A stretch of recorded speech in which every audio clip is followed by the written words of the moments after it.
Hey Brick Bloggeteers, Will here, and today we're looking at set 76304, the Batman Forever Batmobile.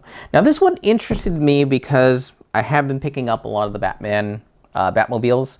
1987 one was huge and pricey, but beautiful. The Tumbler was... It was a build. It wasn't my favorite, but it was nice to have the Dark Knight in there. We saw a lot of ones from the 1960s. We got some $30 sets for Batman and Robin, Batman v Superman, the Batman. So what's left? Well, we've got Batman Forever. This is the Val Kilmer Batman.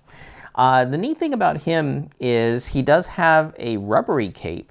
So it has that interesting swooped flare and scalloping, and it's actually separate from his cowl. This was different than the 1980s Batman, which was actually a solid piece for the cowl leading into the cape. Other interesting thing is the cowl does have blue eyes instead of white, and that's because blue is a very big accenting color throughout this entire thing. I do believe this is a printed 2x6 tile for the plaque. So you get some nice touches there.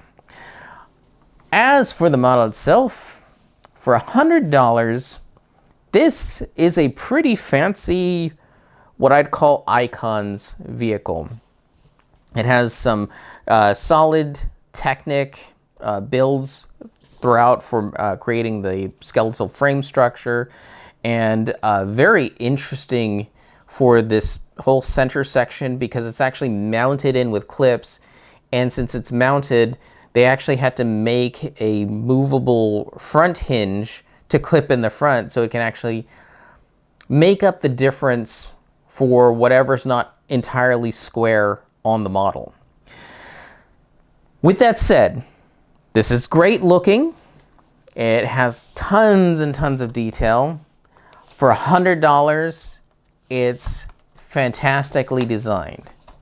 However, it's very, very delicate. All the ribbed type sections throughout, they're only connected by single studs.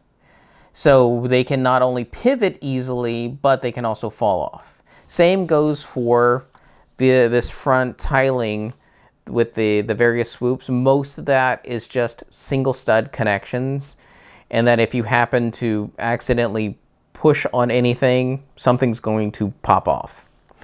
And these back large wings, they're actually only connected right above the hubs with 2 studs, and that leads into a single clip, and that's actually the rest of this whole wing. So what you have is a model that looks really, really good, but is really, really hard to touch and move.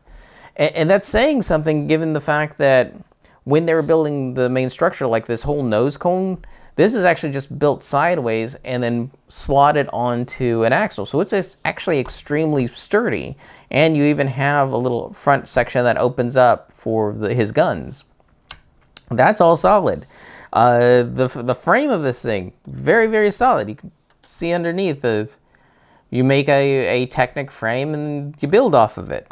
But once you get up to this section of the car, it becomes something that you just can't really touch. So that was very different than, say, the 1980s Batman Mobile, where you could play with it all day long and it still looked great. This one is just for looking good. So keep that in mind. It is a good price.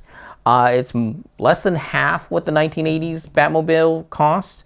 It does give you what I'd call actually more than $100 worth of building experience, but it's going to be a display piece only. So keep that in mind. That's Batman Forever, Batmobile.